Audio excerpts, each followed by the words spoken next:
welcome back to session 2 of a 6-part series called Minding My Memory. My name's Martina and I'm an occupational therapist working with people who are interested in learning more about their memory. In the previous session we introduced what memory is, and today we're going to look in further detail at the area of attention and also at the area of safe driving. Memory and attention are very closely linked and we have to pay attention in order to take in new information. So what is attention? Attention is the ability to focus on information or on an activity, and it's the first part of memory. If you're not paying attention or concentrating when you get information, you cannot remember it. This is because we must take in information correctly in order to store it and be able to get the information back when we need it. This is because if not taken in properly, it won't be possible to store the memory in the memory filing cabinet in our brain. Now there's different types of attention.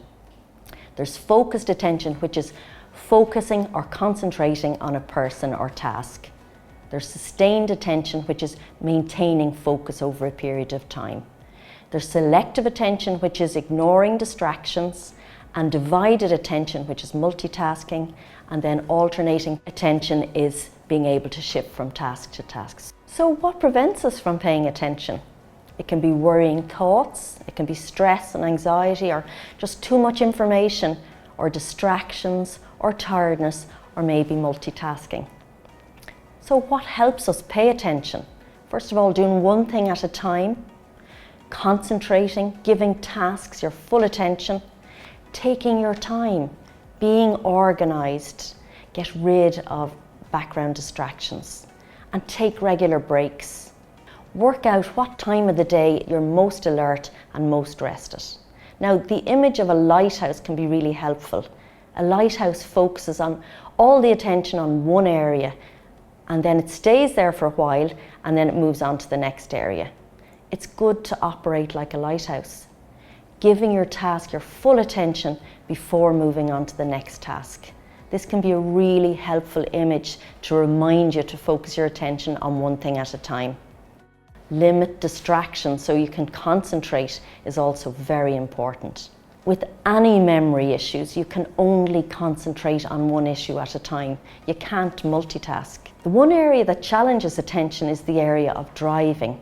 And driving is a complex task which involves memory and attention and quick responses and planning.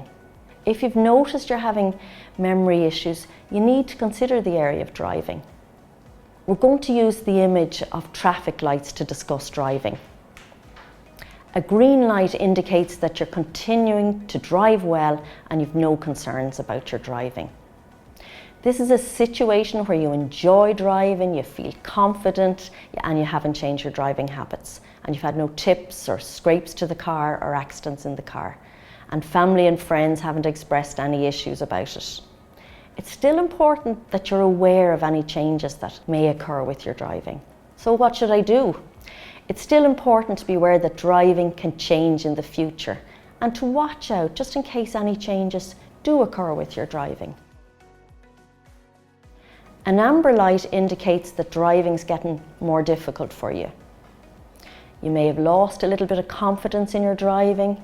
You may have made changes to your driving habits, such as not going on busy roads or not driving at night, or you may be choosing to drive less. Your family or friends may have told you they've concerns, or you may have noticed small scratches to your car. You may have got a fright when you're driving or lost your way when you're driving. And what should I do? It's important to chat to your family, to your friends, or to the GP or consultant, and they'll advise you if you need to take any formal action.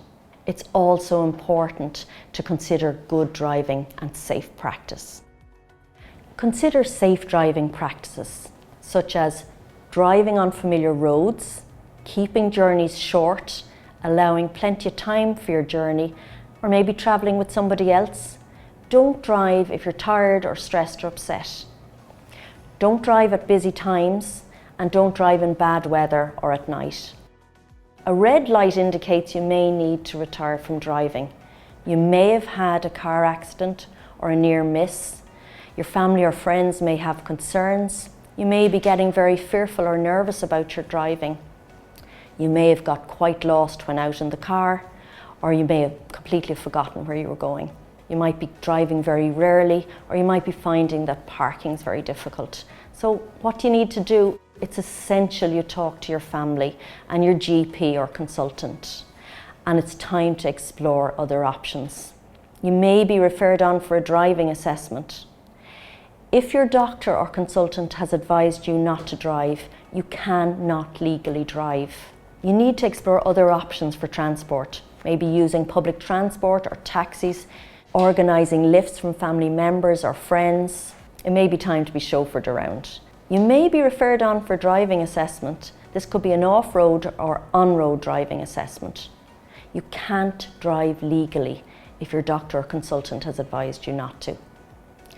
In this video, we've highlighted the importance of concentrating when taking in new information and how this can impact on your memory. And we've given you a traffic light system to use when you're considering your driving. We do understand that driving is a very important part of life, and we hope by helping you feel informed, you'll be able to continue to drive safely. If you're worried, we'd always encourage you to share your worries with family or friends. In the next video, we're going to talk more about coping with stress.